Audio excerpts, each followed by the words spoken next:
Good morning, everyone. This is Phil Kenmore from the Open University. Welcome to our webinar about the Future Nurse curriculum we're launching in 2020.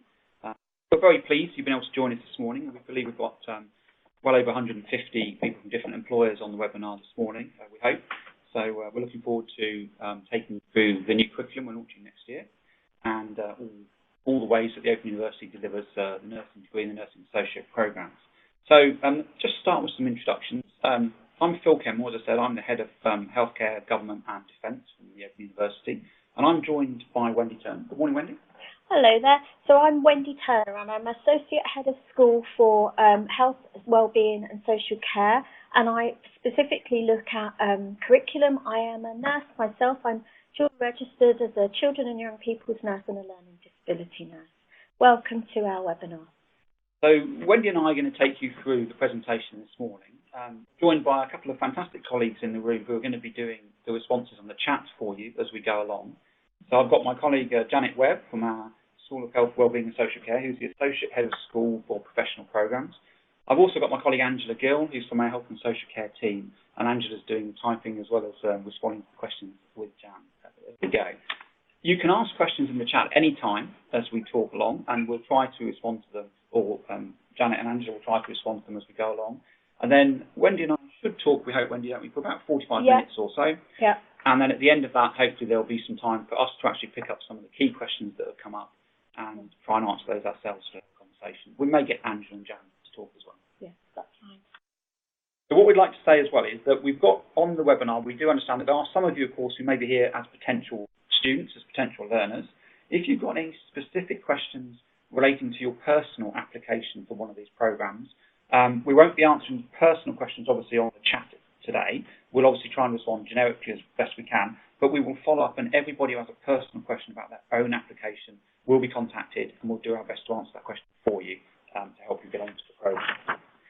So let's get started. So what we're just going to say is a little bit about how we're going to take you through this morning.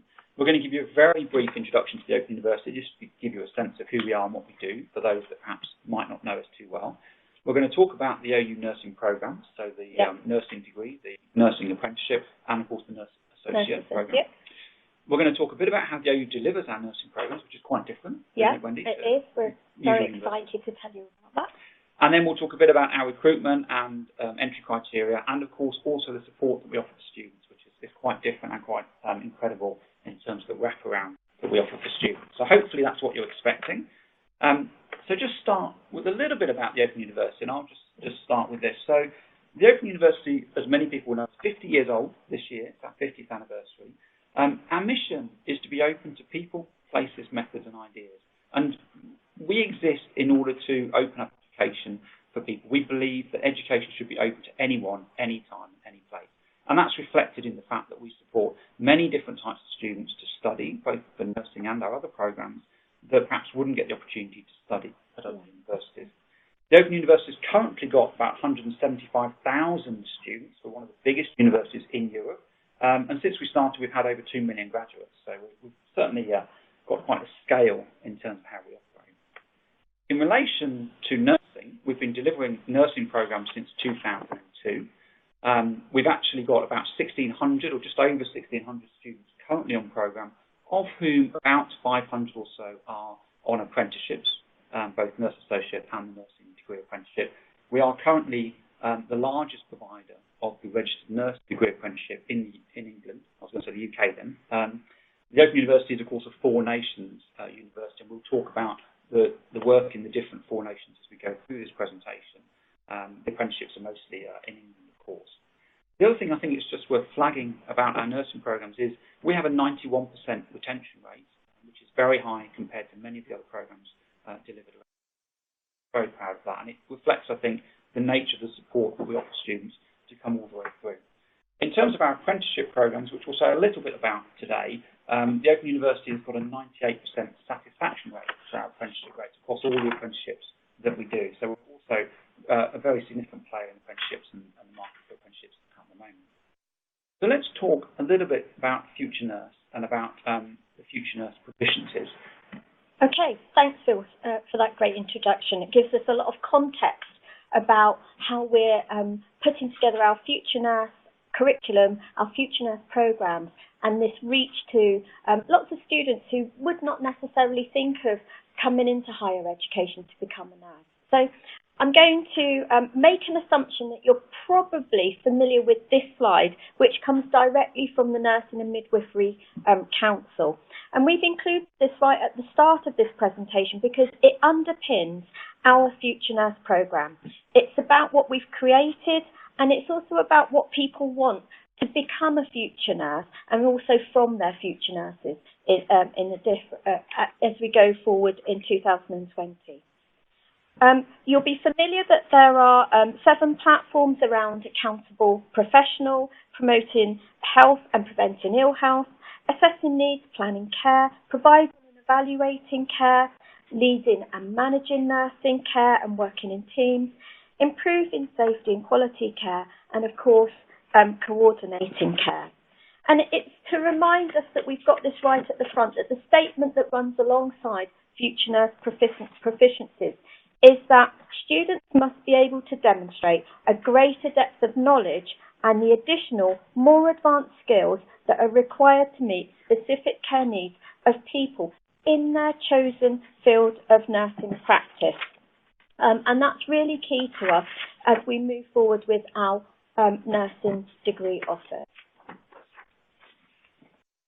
So what of our nursing degree offer?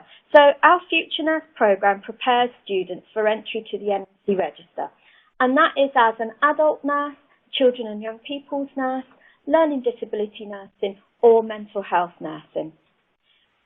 Our nursing degrees and our nurse associate provide students with knowledge and skills and contemporary clinical practice, which sets them up for their future careers. It's supported and it's facilitated a distance learning programme that's been developed and also run between the Open University and yourselves as our partner employers. We're really, really pleased to be offering learning disability nursing and children's and young people's nursing from 2020, subject to validation in March 2020 with the NMC. This builds on our extensive experience of already educating and training nurses in adult and mental health nursing. So offering all 4 of our options, which will be degree and degree apprenticeships, and with flexible programme lengths, begins to open this up to a wider reach of students and employers. Fantastic, thanks Wendy. And as we go on, when we get a bit further into detail, we're going to talk a bit about the curriculum and how the curriculum works. We're also actually going to talk about the different lengths that are given as opportunities to students and employers to offer, aren't we? So we've got some stuff about the start dates and so on.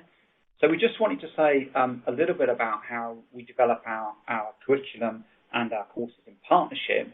And I mentioned it at the beginning, but we are a 4 nations university, one of the very few that work across the entirety of the UK, and we deliver nursing activity in all 4 nations of the UK. We've got very strong businesses. So if you're from any nation listening to us in the UK, hopefully you've got an opportunity to engage with our local nursing teams about how we work with you. We work in partnership with employers to develop the curriculum and develop our courses. We clearly work in partnership with students, and we also work in partnership with service users and engaged service users. So just to give you a kind of a flavour of the work that we've been doing. So, for example, our work across nations, we've got Scotland doing some fantastic work in developing portfolios of nursing practice, what we call PADs. We've got a trust in Northern Ireland that's been working on learning materials focusing on, for example, quality improvement science and patient safety. We have some work going on with practitioners in Wales, which is looking at medicine optimisation and concordance. That's a hard word. I needed to put my teeth in properly today. And it's also to sort of say as well, with employers, one of our unique selling points, our USB, is that we've been working with employers to ensure that our curriculum is an inclusive curriculum. And Phil also mentioned working with service users, and just to say we've been holding events across all 4 nations. With an example I'll give of that is those events have been with people with learning disabilities, professionals who work with them, and services that provide services with them. And we've been asking them about what should our curriculum look like? What should it include? How can we reach across in terms of accessibility and understandability? So we've been talking about things with providers about how can we be creative about placement practice in order to meet the needs that, for example, a learning disability nurse will need to experience as they go through our programme. And just to add, oh, sorry, Wendy, carry on. No, that's fine. I was going to say we're also holding student consultation events. We've held some already because, of course, students are key to, they are the people that are going to be undertaking these programmes. And I'm going to mention the brilliant learning design colleagues, expert practice leads, those people that are out in practice, and our expert academics that are based in England and also across the 4 nations that have come together to develop this exciting new curriculum. So one of the things that, for those that perhaps don't know the Open University very well, one of the things that's different about us, of course, is that our curriculum and our pedagogy is designed specifically to be delivered in the way that we do through a blended mix of face-to-face, skills-based learning and, of course, online learning around the academic with tutorial support through virtual and other means. So our curriculum is developed specifically for this medium as opposed to being adapted from a traditional university medium. So for those that don't know us, that actually makes quite a difference to how things are delivered.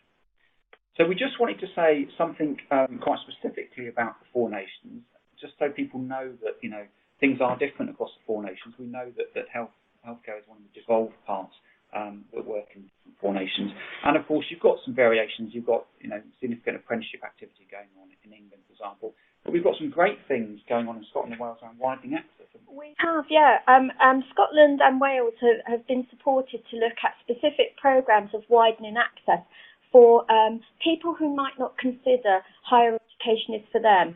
They may be steeped in practice as a healthcare or social care worker and really want to develop themselves into the nurse of the future, but can't or maybe are held back or afraid to step into education. And our widening access programmes that we've been running alongside colleagues in Scotland and Wales are really showing some great success and some really great case studies of people not just becoming a nurse but becoming a leader in their nursing fields.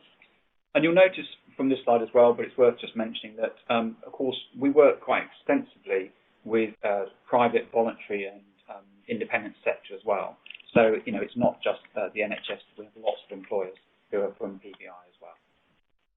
Okay, so let's move on and talk a bit about the curriculum itself. Okay, I've just been alerted that there are a few sound issues. So I'm going to talk a little louder. Let us know if that's better for you. Okay, so I just want to introduce our new curriculum, our Future Nurse, the overview of our Future Nurse degree. You can see that it's run across 3 levels, level 1, 2 and 3, and they align with first kind of year, but I don't want to talk in terms of length, second year and third year undergraduate academic levels. You can see that we have 2 modules per year. They make up the 120 credits that the student nurse will be required to attain in order to move into their next level. The top half of the infographic that you can see, which is introducing health and social care, understanding nursing, knowledge and theory, and assimilating knowledge and theory, are what we call our theory-based modules, where students will be steeped in online learning, looking at developing their critical thinking, looking at developing their knowledge of nursing, A&P, pharmacology, all those things you'd be familiar with. The bottom line of introducing healthcare practice, developing nursing practice and becoming an autonomous practitioner, as you can see, relate to what we call our practice-based modules, and that's steeped in our practice-based hours.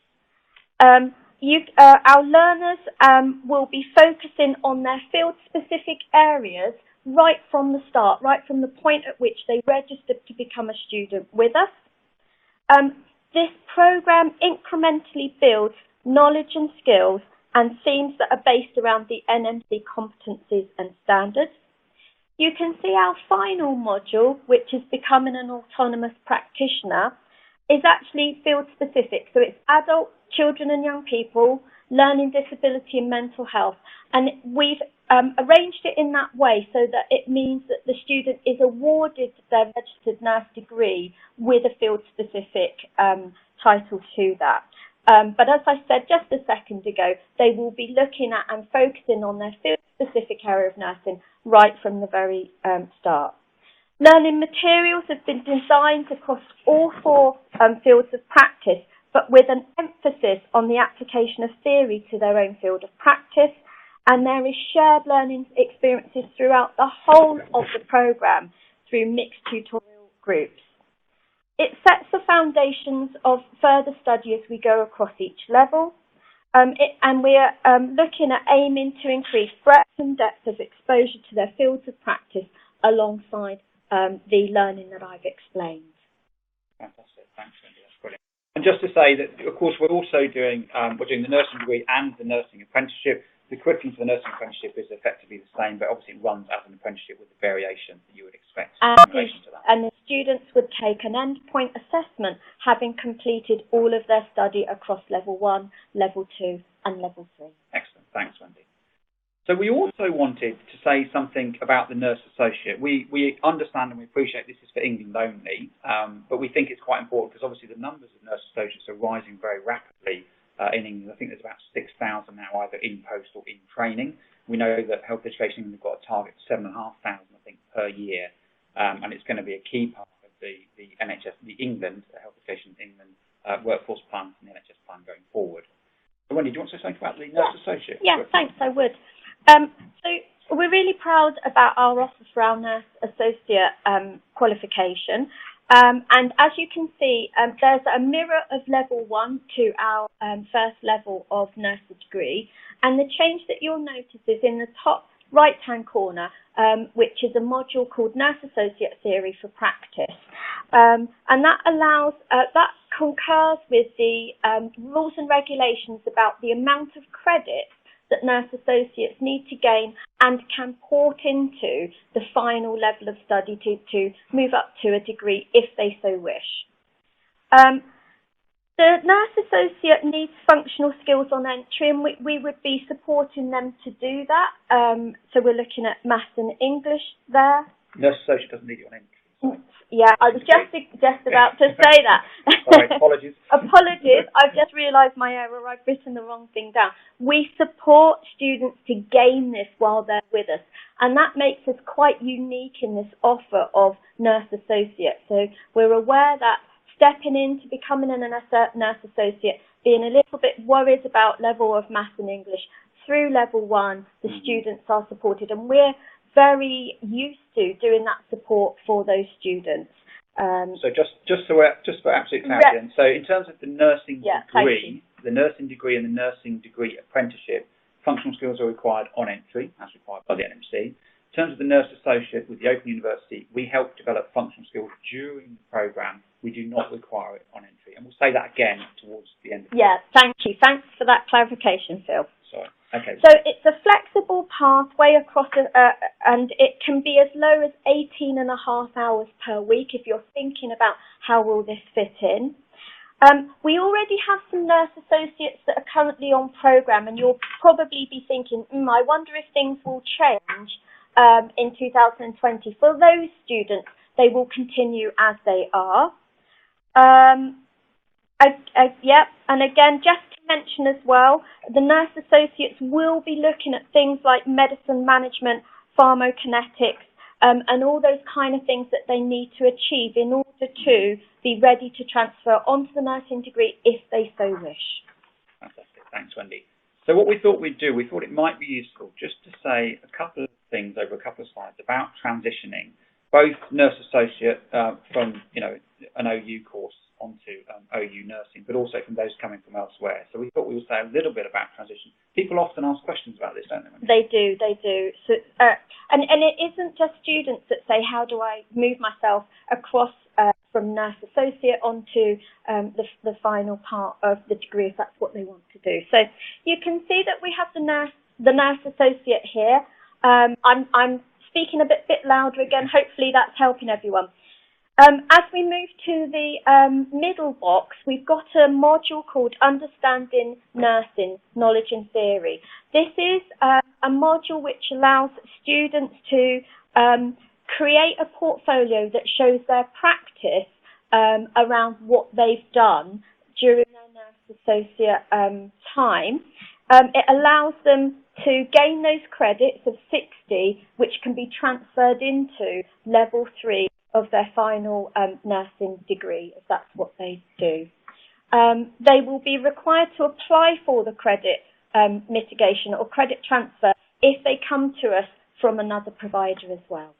Okay, so let's just say a bit about other students that might transition in, not necessarily those coming from nurse social, although that does include those, but other people. We also get other people coming from, with other prior learning. Yes, they do. So, for example, students might have studied with us the Certificate of Healthcare Practice, or they might come with something called the HAP, the Healthcare Assistant Practitioner. Again, they're offered a free bridging module which allows them to develop and show 170 practice hours, some of which they will have done whilst they've taken their role on as a HAP or a healthcare practitioner. And we support them, and you would support them within employers to show how those practice hours have developed and to sign those off. So once that's done and that's signed off, they would then move into level 2 of our nursing model, which is understanding nursing, theory and knowledge, and developing nursing practice, moving into level 3. Again, there are options for students who come from another provider using credit migration or credit transfer to come into us at that point as well. That's fantastic, isn't it? So someone coming with the standard 120 credits and 600 hours of practice, they get a free bridging module to get that extra 170 hours of practice registered and acknowledged, and then they can transfer straight into level 2 in the nursing degree. That's great, isn't it? That's pretty good. So if you're out there and you're thinking that's how you would transition in, if you want to transition into our nursing degree, either as a nurse associate or from some other healthcare assistant practitioner course or so on. So what we thought we'd do now is we thought we'd just say a bit about actually how we go about delivering nursing qualifications in the OU, because some of you may not have experienced that or may not understand how the model works. And then we'll go on to talk about how we actually assess students and how we apply criteria under the start dates and so on. So we deliver our nursing degrees, and in fact our nurse associate as well, through a range of interactive tutor-supported online learning. And you get a whole range of different media to help you for the academic learning as you would expect. You get books and e-books, you get interacting with reflective activities, and we'll show one of those in a moment. You also get face-to-face induction activities and online tutorials. And the induction activities are locally held and hosted, so it helps foster a sense of community of learning for the students who might otherwise feel like they're on their own, and indeed they're not. So we start that right from the start. So it's locally held and hosted face-to-face inductions. And also, I mean, our online tutorials are excellent. I mean, you get access to your tutor online, both as a group and individually, and you can either watch that and engage with those live, or you can then use them afterwards as well, just to recap and gain further learning. So they're recorded, and they would be as a reusable resource for the students. And you'll probably be familiar with the NMC's requirement for hours of learning, and those online tutorials comprise required learning. So it means that the students will have to engage with that kind of thing, and it enhances what they're doing. And we're going to talk to you in a minute about our approach to teaching and learning and how that fits in. And of course, we'll talk about the different roles that support the student. We've got a very strong wraparound of support around the students to work with the OU. But also, people do get the opportunity and access to materials on how to learn, specifically how to learn digitally. And all of those materials are actually free. You can access them anytime in advance through our platform called Open Learn. That's Open Learn. If you Google that, you'd find that. And interestingly, while we're talking about Open Learn, there's 10,000 hours of free learning on Open Learn, lots of which relates to healthcare-related areas, both in terms of different branches of healthcare, but also, as I say, how to learn and how to learn digitally. So students have an experience, don't they? They have a home page, and that outlines the course that they're on, and they have a calendar of how that works. They do a study calendar, which helps with the planning. It helps them see where particular topics might be coming up. It gives specific and directed advice and support around assessment and assessment time and revision around assessment. So it really is a fantastic planning tool. And you'll see along the top line that students have forums, they have resources, and it's simply one click away from for example, getting in touch with our fantastic library and asking them about a particular resource or a question around, dare I say, the R word referencing. And we are going to show you an example of what a student might do in terms of a learning activity in a minute. And it's interesting, of course, isn't it, the way that it works is that students have lots of support from the university and their tutors, academic and practice tutors, but also they can support each other. Yeah. And they're facilitated to do that together. Yeah, very much so. Very much. Fostering a community of learners is a real key part of this nursing degree and nursing associate. And it's interesting, again, that lots of the students that do study with the OU are people that already perhaps work in NHS trusts and healthcare providers, people that might be healthcare and so on, but also people perhaps who haven't done formal academic study either at all or for a long time. And so we make sure that people have a very strong support mechanism to bring them into the learning and help them go through the programme. And again, more of that in a little while. Okay, so let's just talk a little bit about our teaching and learning approach. Okay, so we're really pleased that we've looked at developing specifically for our blended learning online teaching approach, that we're taking an inquiry-based learning approach that is based upon active participation. For us, active participation motivates the student with direct decision-making and applied critical thinking. Inquiry-based learning allows our students to become competent, reflective and autonomous practitioners.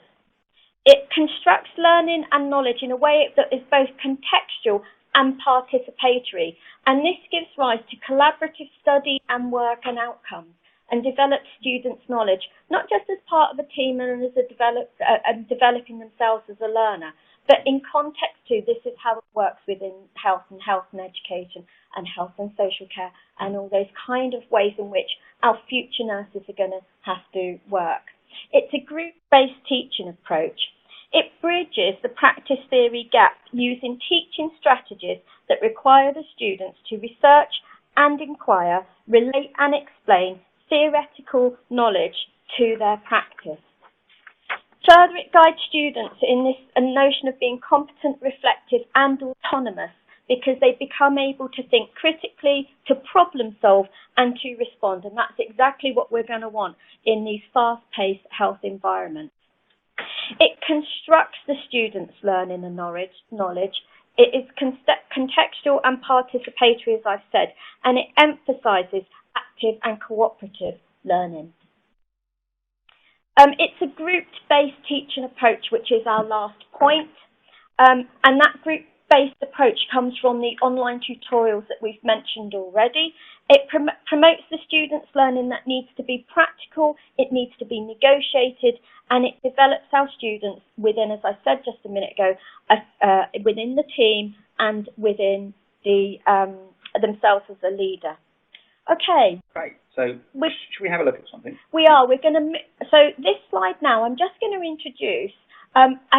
This is an example of an activity that our students would engage with as an online learning sample. So this example we've chosen shows how the students will develop their knowledge, they will reflect on their practice, and they're going to need to consider improvements. So the students will be instructed to watch the following video, which we're going to show to you in a second. It's only 40 seconds long. For our students, it's a couple of minutes. We've just given you a snippet. They would be asked to make observations and take notes, and there would be a follow-up activity where the students would record their answers and discuss their responses to the answers with their tutor and with their tutor group, and time will be allocated to do that. So, for example, in the activity you're going to watch now, students would be asked, for example, how would you respond initially to Sam turning up in your workplace? So if your workplace is A&E, or it's a primary care provision or a walk-in centre, how would you respond? Then they'd be asked to think about what communication skills they would deploy to understand Sam's condition. How will they truly understand what's happening to Sam? They might then be asked, what initial assessment tools should they consider using, and why would they consider using them? We would go on to extend this activity and ask them to explain the physiology of low blood sugars and how this might present itself physically with someone walking through your door. And lastly, they might say, what steps would you need to take to support developing the skills of people around them, in this case the receptionist, to ensure Sam's situation wouldn't happen again? So that's the kind of things that would be set up for the students to happen. So let's have a look at Sam. Whilst I was at university, I managed to lock myself out of my house without any insulin. Because of that, my blood sugars, they skyrocketed. I had to spend 3 days in hospital. It was very apparent that the receptionist thought that I had just been drinking far too much last night and was very drunk. Even when we told her that I was a type 1 diabetic, she still clearly thought that I was just really, really drunk and had brought it upon myself. And was very sharp and short, not very caring. And I think it was only when I managed to fill up a sick bowl incredibly quickly that she began to think there was actually something wrong with me.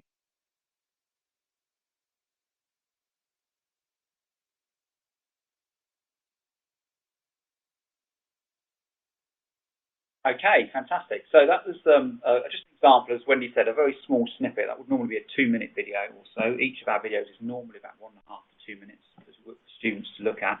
But obviously it's one example of the rich media that you get in our study materials, and there's lots of different examples of podcasts and videos and so on and so forth. So it's just to give you a sense of how we would apply that with the student, as Wendy has described. So we just want to say as well about something about how we assess students and the types of assessment processes that we go through, just so you understand actually how that works, either if you're a potential student or an employer thinking of that. Okay, so there are 3 main ways in which students would be assessed. The first is a tutor-marked assessment. It might be an essay, it might be a presentation, it might be a report, and that's handed in online through our online repository there. It would be marked by their by their tutor who runs their tutor group.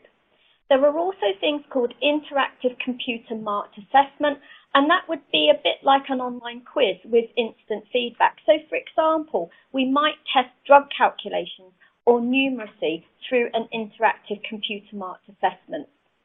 And then lastly, at the end of each module, we have something called end of module assessment, which brings together the learning that's happened both through theory and the activities that you've just seen a sample of, and the practice that the student is engaged in. So you can see that will be in 2 parts, usually a reflective essay or similar, but also very importantly the practice portfolio, which gives evidence of what students are engaging with and achieving whilst they're in practice. We're really keen that our assessments match up and mirror what's happening in practice. So for example, that's why we mention a report. Our students will be writing reports with you while they're out in practice. That needs to be concise, it needs to be accurate, it needs to be embedded in research and all those things. And that's why, for example, a tutor mark assessment may well be a report. And just to note, lastly, for apprenticeships only, they will have their endpoint assessment. Which follows after the end of the programme, doesn't it? Normally, it's got to be within 6 months, normally 3 to 6 months. It's within 6 months of completion and all their levels. Yeah, thank you, Phil. So we just thought also we'd say something about the nature of practice-based learning through our programmes and actually how this works. And we've got a series of examples here about the way that practice-based learning, which is actually vital. It's incredibly important. It underpins. It's the underpinning principle of what our students will be doing. So you can see we sort of like moved this into 5 sort of categories here. Firstly, to note that the practice-based learning is student-centred. The shared curriculum that the students will be studying helps cultivate their independent learning and practice, which will be field-specific whilst they're out in practice. We believe firmly that learning is for practice, and learning happens in practice, which is integrated throughout the programme from the minute they start with us. We've mentioned earlier that practice-based learning, our modules, materials have been developed both by partners, employers and service users. We have developed a clear strategy for building digital literacy, information literacy and numeracy across the programme throughout the 3 levels. And that's a key skill for our future nurses.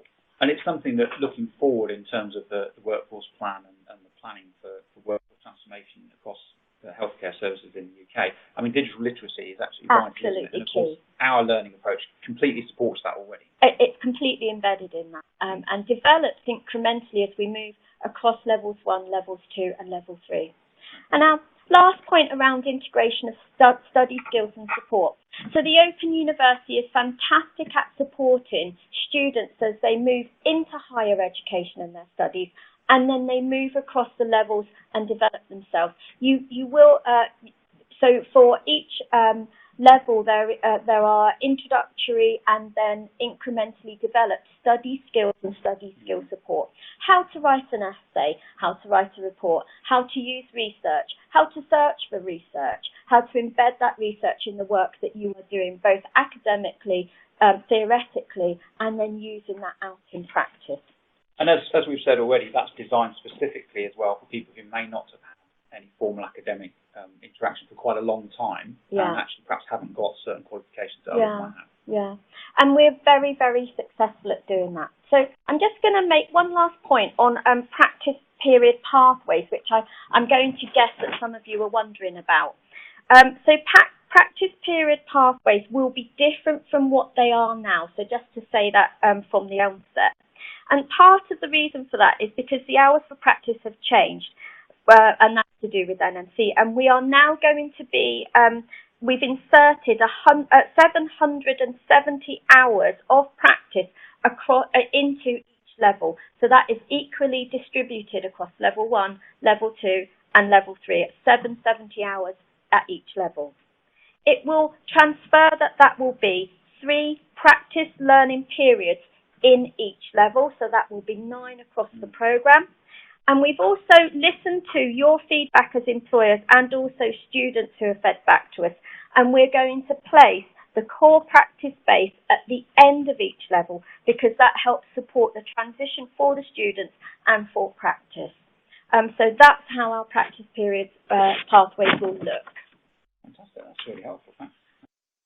Okay, so we're just going to say something about the 3 different roles around practice-based learning support and assessment. And of course, many of you will recognise these from the NMC documents, the NMC requirements. We just thought it was worth just making sure that we're clear about what those roles are and how those roles work. Yep, great. So 3 key roles here. Again, we're reflecting the NMC terminology here. So we start with the practice supervisor who facilitates the students' learning through independent participation. They'll respond to and raise competency and conduct concerns should there be any. Hopefully not. They're going to be supervising and supporting and providing feedback that's so essential to students while they're out in practice. They will contribute to assessment and progression decisions made by the assessors who we note below. So they're going to be a key person. They're going to be the person that the student gets to know out in the field. Moving on to the practice assessor. The practice assessor will be conducting assessments out in practice, confirming achievement of the learning outcomes. They'll be recording the assessment, looking at proficiencies, looking at conduct, looking at multiple sources of evidence that the students will be able to draw from, developed with and supported by their practice supervisor. They're going to be communicating and collaborating with the academic assessor below, where they'll be looking at student progression and proficiency, and they're going to be assigned to the student for their placement or a series of placements, depending on how that works in each locality. And lastly, we move to the academic assessor, who's going to collate and confirm student achievement and learning outcomes and how they're progressing. They're going to record and make decisions on that achievement, that proficiency, and they will be, again, drawing from multiple sources of evidence. They're going to communicate and collaborate with the practice assessors above in terms of agreeing the student progression. There may be a different academic assessor assigned to different parts of the programme, depending on where that student is at their point in their programme. So I hope that gives you a flavour of the roles of the practice supervisor, practice assessor and academic assessor. And of course every student will have all of those roles as part of their learning. They will have access to that, indeed. We can see from the next infographic. Okay, so that's a great segue, isn't it? So that's really good. I didn't know I was doing that. So the next one is about, we just wanted to show you how we wrap support around the student and how it's entirely student-centric. And this is very, very important to the OU. And what you can see here, in blue, for example, you can see the primary OU or university roles, the practice tutor, academic assessor, we call them practice tutors within the OU. You've got an academic module tutor, you've got staff tutor or local nursing lead. So we have a team that works in every locality in the UK, and I do mean UK. We have a nursing team that works in every locality that's available for local employers and to support local students. And of course we have a student support team based here on campus in Milton Keynes, but do support virtually again for every single student. Employers will provide a link, obviously, in terms of supporting that student, a practice assessor and a practice supervisor type of role. And of course, we encourage students to have peer-to-peer support and to build a community of learning, as Wendy talked about earlier. We really concentrate on wrapping all of this around the student to ensure success. And that's sort of how we get a 91% success rate in terms of our students on our nursing programs. The other thing the OU does incredibly well, and it's a level of support that perhaps is slightly higher than some, we offer support particularly around, everyone gets access to our library, of course.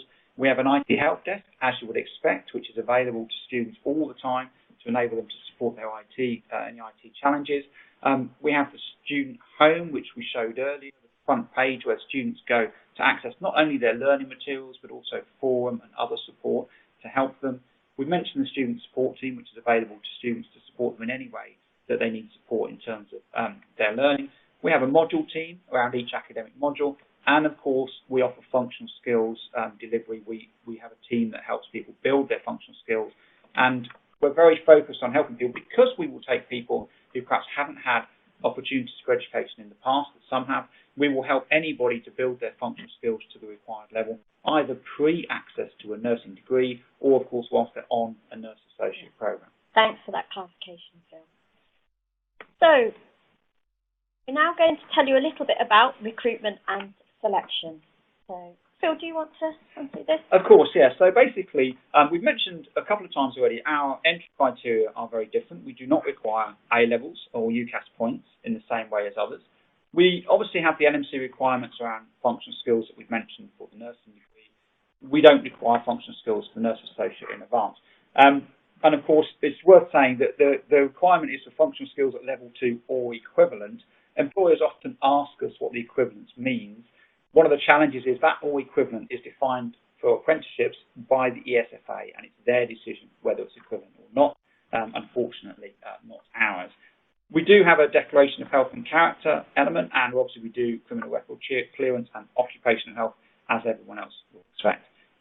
So the application. Yeah. So it's a formal application with a personal statement, and we've listed here that it may include several different things. One of the things that it will include is a way in which service users get involved with the recruitment and selection process. So, for example, they may set a question which is sent out to the applicant beforehand, where the applicant can then give an answer to that, and that will be sent to service users to have a look at. So a service user may not be at the interview, but they will have had an opportunity, for example, to have a look at the response a student might make around that. We've noted that we select for values and experience, not just academic achievement, because we know we can support academic achievement across the 3 years or 3 levels of students will be with us. And that's actually really important, certainly both for students, but also for many employers who've got staff already with them, maybe with them in some cases for 20 odd years. And they're saying, how can we help these staff move through to become qualified nurse associates or fully qualified nurses? And of course, we enable that pathway for people. Yeah, thank you. Okay, so what we're going to do now is we're just going to say something about start dates and the patterns, because it is quite different in the way that we do this. Yeah. And we're just going to talk a bit about, and this is how we're going to be doing it from the Future Nurse programme, which starts next October. October 2020, yeah, we're counting down to it. We are, yes. So we're really pleased to be able to offer 2 start dates across every academic year, and they will be in October and they will be in February. We're also really pleased to be able to offer both a 3-year option and a 4-year option in October. I'm just going to say a little bit about both. So the 3-year option has been developed following requests from people like yourselves, such as employers, or from students who say we'd actually like to do the nursing degree and become a nurse within 3 years. That equates to 164 weeks. It's a real full-on programme. We're not going to just disguise it. That's absolutely how it is. It equates to students being a student for 34 hours per week. They'll be a full-time student. It effectively takes them out of the workplace for the duration of their studies. As I said right at the start of this has been developed in response to requests from employers and organisations. And that's interesting, isn't it? Because, of course, from a delivery of an open university model, traditionally it's been for people that are working and work part-time. We'll say a bit about that in a minute. But, of course, the future in terms of developing high numbers of people through the nursing programmes, actually, through a model such as the OU, this will allow a full-time student model as well. It does. And that moves us really nicely to our 4-year option, which is our traditional and very popular option, which allows flexibility for the student and the employer. You can see that runs over 215 weeks, and that equates to 26 hours per week that the student will be a student. So it means that they can continue in employment with you, in employment earning some money, gaining extra practice experiences that they may want to do. So, okay to move on to our February routes. February, yeah. Okay, so our February routes, you can see that they are a little longer, so 3 years, 7 months, and 4 years, 6 months. That's actually because of the way things like Easter falls, summer falls, those kind of things. It allows an extended programme to meet student and service users' needs, where they kind of think 4 years is maybe just a bit too long, 3 years, 7 months is more doable for themselves and their student. And very much these decisions will be by yourselves and with the students as well, to seek to meet yours and their needs. And we do mention on there, of course, that if people are using an apprenticeship route, of course, there is an endpoint assessment which comes after these timelines. Yeah, thank you for pointing that out. There are some real benefits to this. For the 3 and the 4 year options in October, all the students will be studying their level 1 modules concurrently over a time span. It means that at the end of level 1, if a student has opted for the 4 year programme and actually they think they want to speed things up, in conjunction with yourselves as an employer, you could opt to do that. Equally, if they've started on the 3 year programme and it's not working out for you or it's not working out for the student, they could move it across to the 4 year. So it really offers a huge degree of flexibility. And that's the sort of flexibility which the OU is really designed for, and our model and how we do it, which is probably you're far less able to do that in other Absolutely. It really, really does respond to what employers are telling us they want, but also, and crucially, what students are saying they think they can manage. A final point to make is by offering both a February and an October start date, it means that should a student, through unforeseen circumstances, need to catch up or to retake a module, they can do that within the same academic year rather than waiting for a whole year for the module to be presented again. So again, that's another plus in these new patterns of working. And that could be really important to individual students, couldn't it? I mean, it really it gives them an opportunity to do that without losing too much time. Absolutely. And of course, for the employers, it still means that their student's going to be on track to qualify as a nurse in a reasonable time. And of course, I'm sorry, Wendy, you may have mentioned it, perhaps didn't hear it, the nurse associate start dates are also October and February. Yes. Yeah, okay, fantastic. So that's start dates and patterns for the future nurse beginning in October 2020, and so the February we're talking about there will be February 2021. just for clarity. And we'll obviously, we can answer some questions on that as well as we go. So we're finishing up now, and we're going to just pick out some key questions from the people that are in the chat. We seem to have done okay on time, Wendy. Well done there. Oh, I know. Yeah. We just wanted to make the final point, and hopefully we've stressed this as we've gone through. The Open University is about being open to people to access education, and in this case for nursing and nurse associate, people that may not get the opportunity through other routes, but also now people that want to have a full-time route, but with this type of approach to learning. We aim to offer, and we do offer, much greater flexibility to learners and employers than perhaps traditional university approaches. By employers, we're often used as an addition to maybe a local university provision. So they've often got local university provision, and they'll use the Open University for some additional provision, either for certain types of students or a route so students have a choice, they have a different opportunity.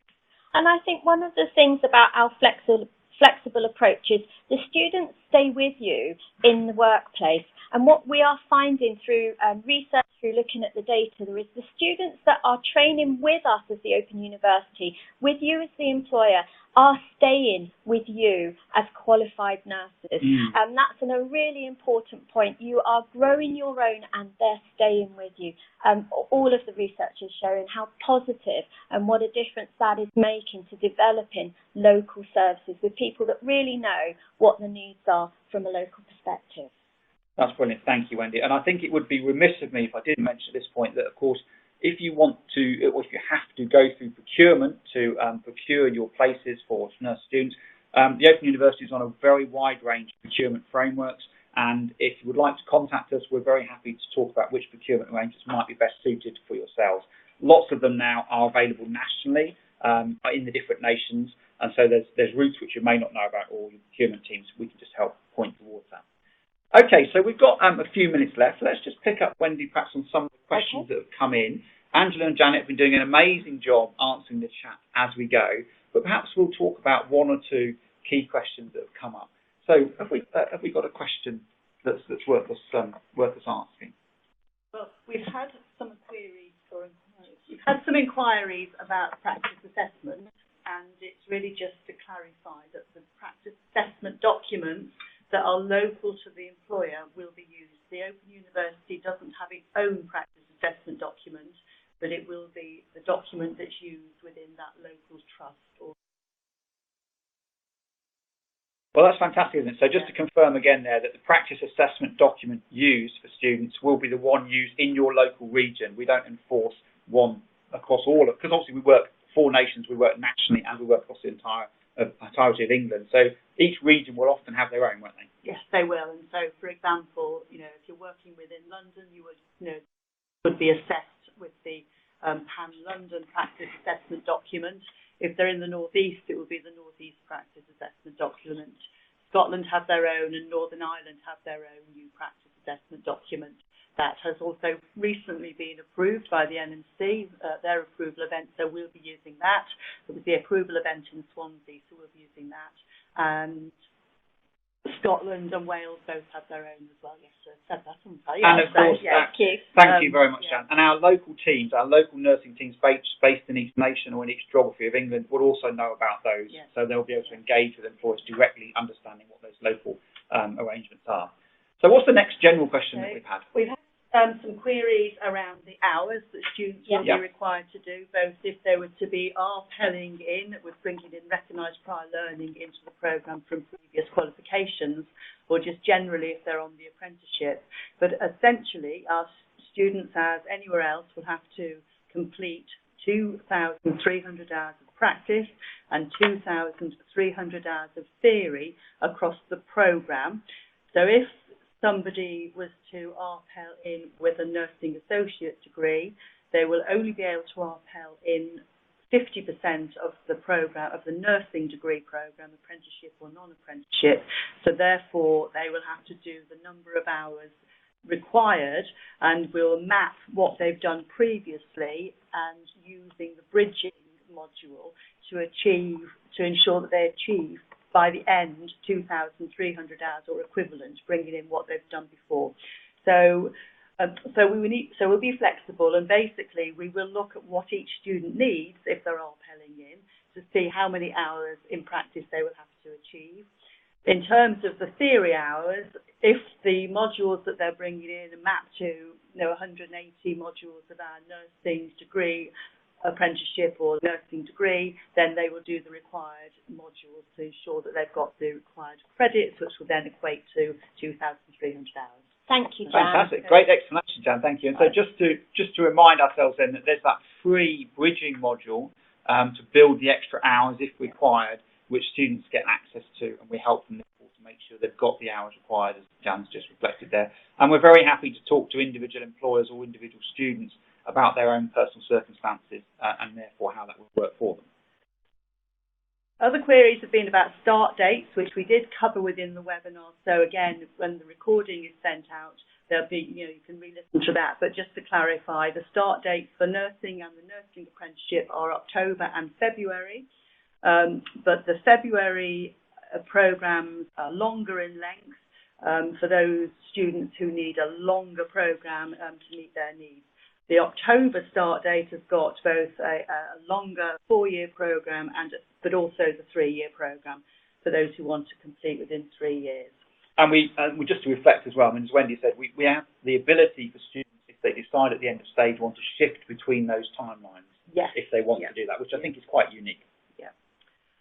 Other queries have been about entry requirements. So again, just to clarify that we require maths and English in accordance with Nursing and Midwifery Council entry requirements, but for the degree. But for the apprenticeship, they will require different, and they will do that during the programme. So, yes, I'm just handing over to my colleague Amanda. Angela, sorry. Yes. Yeah, just to add to that, I've sent a link in the some of the answers to the ESFA, which is the government department requirements, so you can check whether your maths and English qualifications meet the requirements of the apprenticeship. With the registered nurse degree apprenticeship, they are required at point of application. For the nursing associate, they can be delivered as part and achieved as part of the apprenticeship. However, some employers will require those at point of application as well. But that's an employer decision. And that's an employer decision. Thank you for that clarification, particularly around the nurse associate. Yeah, so just to reiterate the obvious, obviously from the Open University point of view, we do not require A-levels and UCAS points. That's not part of our entry criteria. We select for a broader basis of values and experience. Okay, so we're just about out of time. Is there one more key question, Jan, or just a couple of queries about whether or not there'll be any simulation activities. Yes, there will be. As part of our theory activities, we have some simulation activities by Clinical Skills Net that the students will be using, and we will also work with employers to avail students of opportunities for simulation in practice learning environments as well. Thank you. Just to say, that's fantastic, because obviously we help employers to do that. Lots of employers have skills labs that they use with our students as part of the delivery in partnership with them. We're also building some fantastic stuff around virtual reality and augmented reality, which we're hoping to have in track certainly by another year or year and a half or so. There's some opportunities to demo that with people already. Okay, so we're just out of time. Oh, we've got one more very quick question. People have been asking about interprofessional learning and interprofessional education. So just to say that is embedded within the curriculum, and we will be requiring students in practice to have opportunity to work with other practitioners. So yes, it is there. We will be addressing it. It absolutely underpins our inquiry-based learning approach. Okay, so I think that's us done. I'd like to say thank you to Angela and Janet for helping us with the questions as we went and the questions at the end. Wendy, thank you. Thank for you. Fantastic delivery. It's been great to have this opportunity to present to you our really exciting future nurse curriculum. And we hope you enjoyed that. We'd like to thank you all for joining us. As we said, there are opportunities to contact us both as individual students and as employers. We've got the details on that last slide there. There will be a link to a recording of this webinar coming out to all of you and also available on social media shortly as well. So please do contact us if you'd like any more information. We're very happy to talk to you as individuals or as employers. And thank you very much. Thank you.